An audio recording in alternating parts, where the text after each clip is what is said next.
Welcome, everyone, to the For His Namesake Podcast, where we talk about leadership skills for this generation that they can use not only in their school, church, and community, but most importantly, their entire Christian walk. And today with us, we have Brother Ken Cash, the Dean at Southeastern FWB Baptist College, and I'd say probably the campus pastor, we could also say. And I want to thank you for coming on today. And I'm pretty sure we met at Snowed In Retreat this year, Snowed In Retreat 2024. And we were working on the book project, as y'all know, and we had a little mishap, and so we needed somebody to take over one of the chapters, and I thought Brother Ken would be a great option for that, for leading on the go.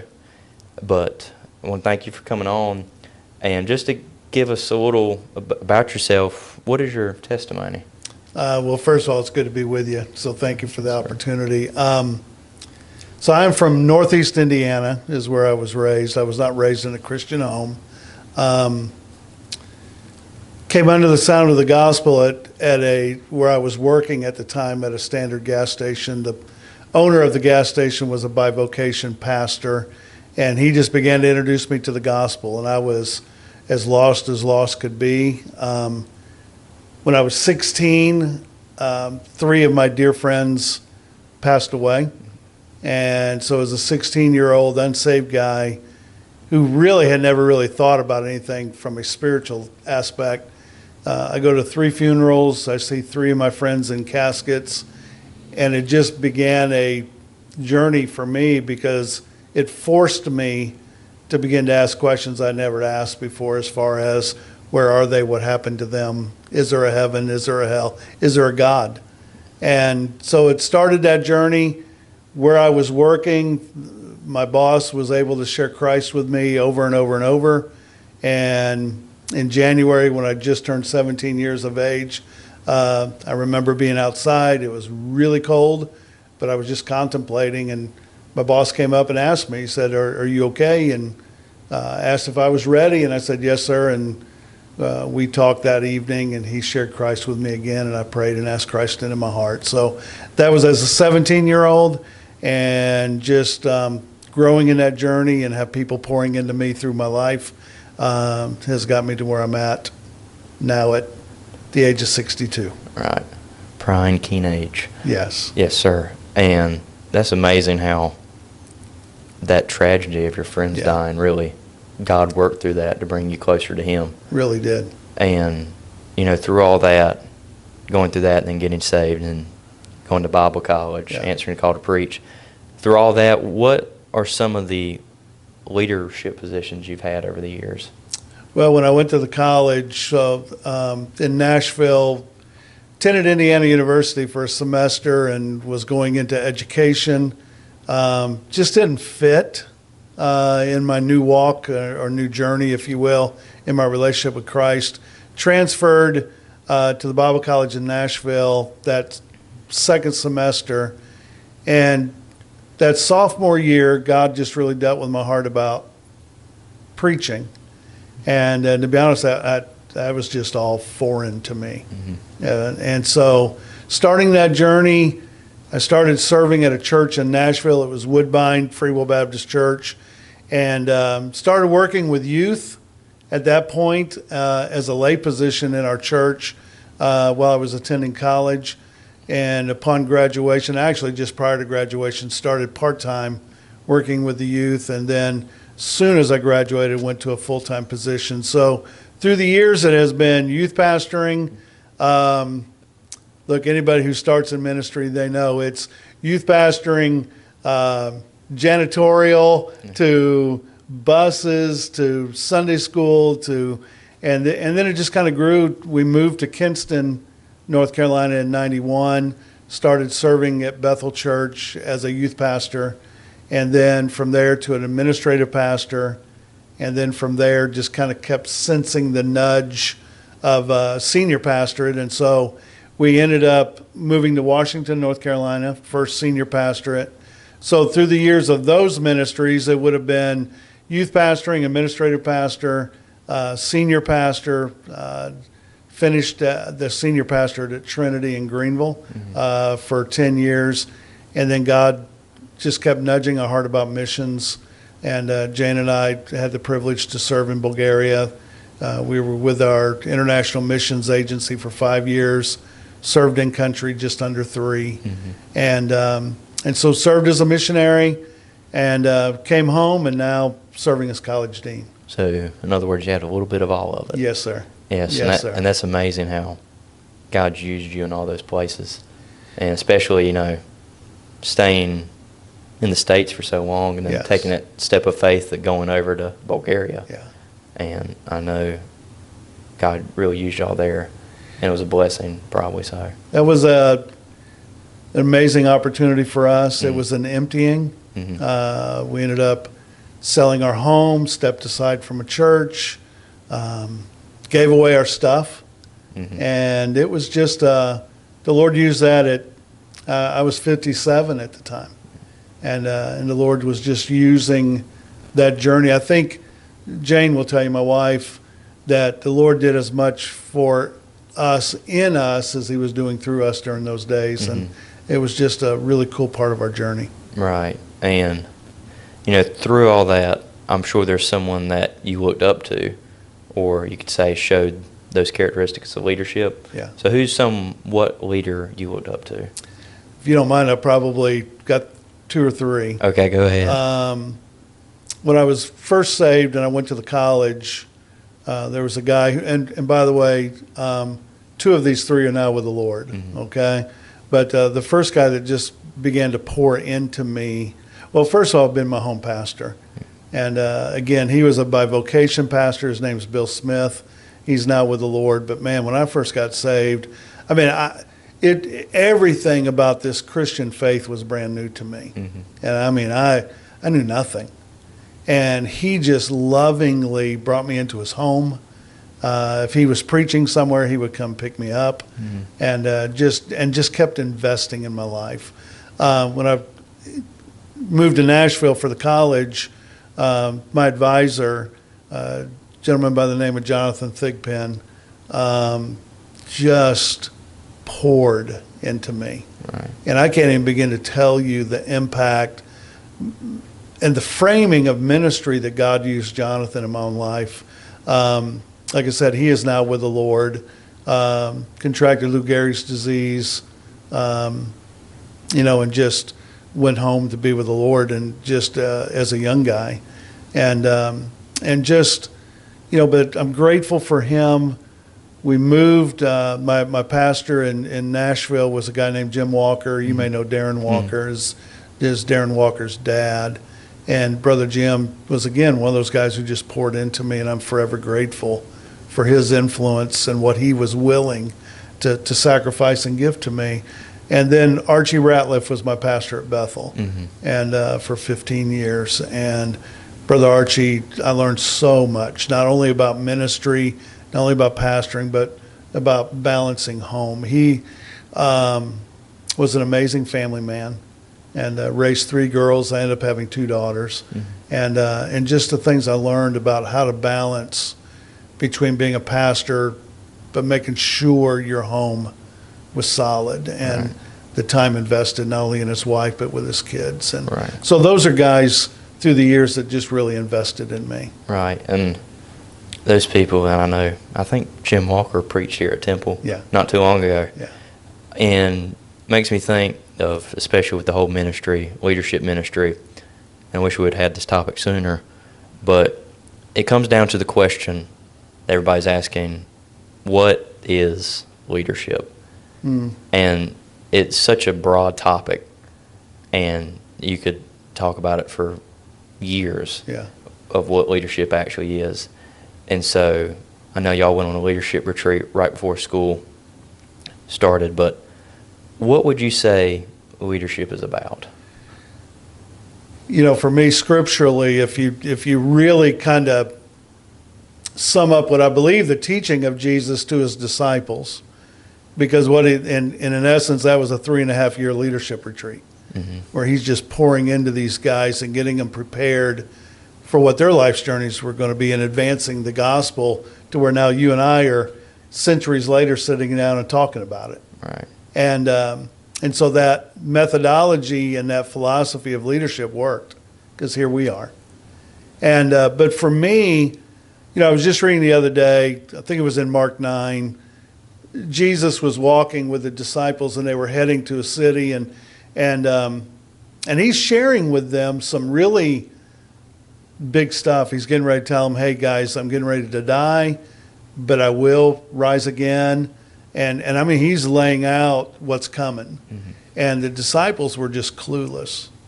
And matter of fact, they were having their own discussion, as Mark 9 would tell us.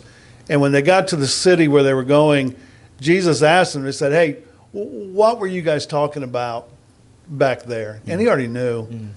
But they kind of got quiet. They were like, we really don't want to tell him.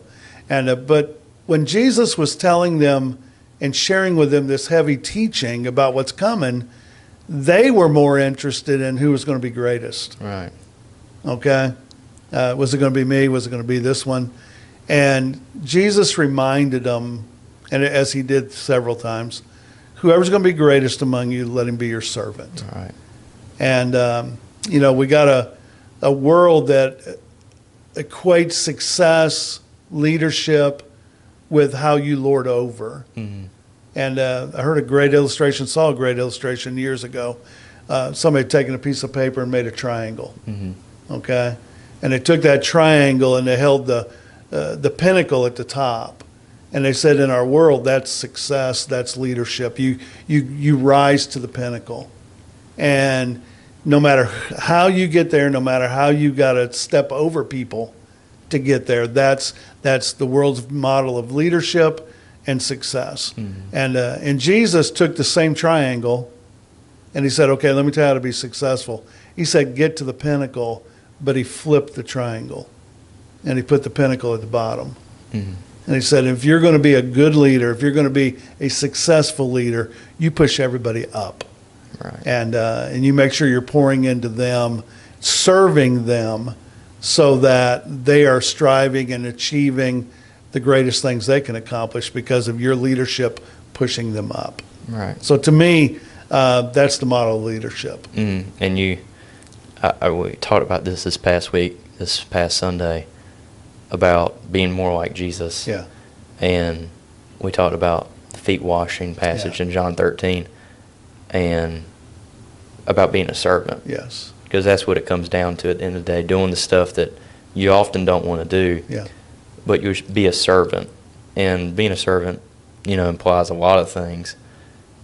But it's mostly just putting other people before yourself. Sure. No matter how good you think you are or how great you think you are. Because Jesus lowered himself not only to come to this earth, but then to wash people's feet. Yeah. And at first, if you look in the passage, Peter talked about, you're never going to wash my feet. Yeah. And then Jesus washes them. And then within 2 verses, Peter's mind changes just like that. Yeah. And what was interesting throughout that whole passage, Judas Iscariot was being mentioned like in a verse, then they go down, then another verse, and like nobody was catching on to it. Mm-hmm. And how the other 11 were learning how to be a servant. Yeah. But one of them didn't want to be. Yeah. And because he didn't have a servant's heart. But Jesus came to serve, not to be served. And it makes me think of not only being a servant, but being humble through all those things. Because if we're going to serve others, we got to be humble. Sure. And what you said with that triangle demonstration, if we're humble, we'll always put ourselves last. Mm-hmm. And we'll push everybody else forward. Yeah. And, it's the name of the ministry for his namesake. Yeah. Not our namesake, not your pastor's namesake, not for your family's namesake. And yes, all those things are important. But at the end of the day, that's not what matters. Right. It's all about pointing everything for God's glory. Yes. But I think one part that really stood out was the love that Jesus showed. And we think about love, and it's such a broad topic as well. But how do you think we can show love through leadership? Well, in leadership, you're taking people where they are. I equate leadership. I coached high school basketball for a long time. And to me, a good coach is learning your team. And the only way to learn your team is to invest time with them. Right. That's a sacrifice unto itself. I think love is sacrificial. Love is active. Love is always seeking to give, not return. And so as a coach, you study your team, you study your players, you learn their strengths and their weaknesses. Right. You come alongside them to encourage them to where they could become the very best they could be. In that same role, I know what a player's capability was in the moment, but you also understood by studying them what they could become. And so you put them in a situation to stretch them a little bit. And for growth, not for failure. And I think as you love your people, because that love demands action, they're going to see you serving them. Right. And one of the things I've seen in servant leadership is, never asking your people to do something you haven't already done. Right. Or willing to do. Mm-hmm. And when they see your willingness to serve them, to love them, to understand they are imperfect people just like we are imperfect people. Right. And but love them where they are. Mm-hmm. And continue to pour in, even in the times they don't do it exactly the way we had hoped or wanted. Mm-hmm. Then you just continue to love them where they are, but love them enough to tell them the truth. Right. But allow them also to be able to grow in the circumstance they're in, to where they become more and more like Christ. Right. And that's just a loving process, because as you do that, you're going to see the good, the bad, the ugly of it all. Mm-hmm. And you continue to love them where they are. Right. And I think that there's sacrificial love. Yeah. That you're willing to die in someone's Yeah. place. Then you have everlasting love, because if you're going to be sacrificial love, then you'll love that person forever, Sure. no matter what. But I think so often we look over compassionate love, getting down to someone and just talking to them and listening to them, when they need someone, because that happens to all of us. Yeah.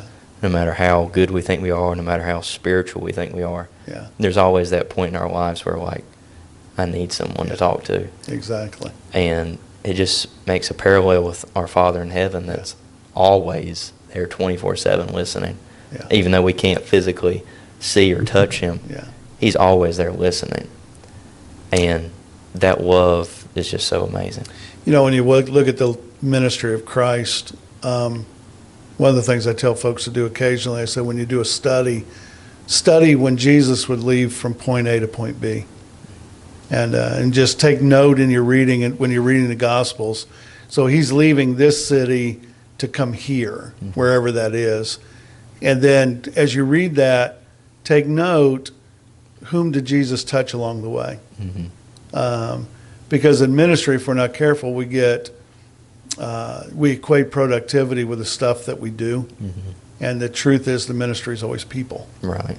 And Jesus must needs go through Samaria. Why? Because he was going to touch a woman that was going to be forever changed, and even run back into the city and bring many to him. And so the idea of our journey is taking us in the path of people. Right. And if we're not careful, we get so busy in the doing of the ministry that we blow by the people that God has taken great care to put in our path. Right. That we need to be ministering to and loving them, and not looking at them as distractions, but rather opportunities of reflecting Christ to them. Right. And that requires, maybe we have to step away from some opportunities. Sure. Because the people at the end of the day is what matters. Yeah, that's and I've found that true working here at Temple. The kids are what matter. Yeah, that's and it. the people is what matter. Yeah. Nothing else. That's what matters in showing them Christ. Exactly. And, speaking of that, and kind of in closing, how can the youth of today lead? Oh, man. I think historically you look at movements of God through the years. whether it was a prayer movement, a revival here, a revival there, or a real genuine gathering of God's people to pray, many of those were started by young people. Mm-hmm. I was a youth pastor for a long, long time, and one of the things I loved about youth pastoring was I loved the passion in teenagers and kids. Mm-hmm. There is a genuine passion when they really get this thing nailed down about their salvation, and they're realizing what Jesus has done for them. Man, they are passionate about their faith. Right. And it's not my age that said, "Well, we've tried it." Yeah. They're like, "Let's go for it." Mm-hmm. And so because of that, there's a natural gravitation to leadership Mm-hmm. because of that zeal. Okay, and Paul was sending Timothy, and I'll share this with that thought. Paul was sending Timothy to do a work that they were used to Paul. Right. Paul's a little bit older. And as they sent Timothy, who's a young man, very young, there were some that were saying, we don't want to hear from a young guy. We want to hear from Paul. Right. Okay? And Paul reminded Timothy, don't let people look down on your youth. Mm-hmm. And here was the challenge, but be the example. Mm-hmm. And one of the things I've seen when a teenager will take their faith seriously, and they will live that word as they know they should, and as they're putting and allowing that word to dwell in their heart richly, as the Scripture tells us to, I'm telling you, they're already fantastic leaders. Right. And as they lead by that example of their faith, Mm-hmm. It doesn't matter if they're young or old. Mm-hmm. People take note. They took note of Timothy. Right. And because he was not going to allow people to just look down simply because, he's a young guy. Right. And he lived it. And because of living it, young and old followed. Right. And it makes me think, and here's my advice. It doesn't start up here. Right. And it doesn't start here. Yeah. Because it will come. Yeah. But it all starts in the heart. Exactly. And so often we want to go get it, and there's nothing wrong with that. We need to be go-getters. And we want to know all the knowledge now. But before all that, we have to have our heart right. Mm-hmm. And heart set on what actually matters in leadership. And that's being all those things, is that will come. Yeah. But if we don't have our heart right in the beginning, then it will all fail. Exactly. Because I've heard this said so many times, my generation, Gen Z and now Gen Alpha, we're not the leaders of tomorrow. We're the leaders of today. Mm-hmm.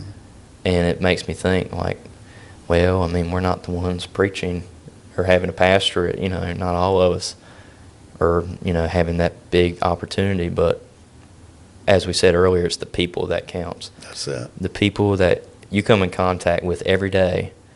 And you could just say, if you don't come in contact with people, your family. Yeah. Those are people. And when you go out in stores and wherever you go, you come in contact with people that God made in His image. Yeah. And those are the people at the end of the day that matter. Yeah. And so I will say this.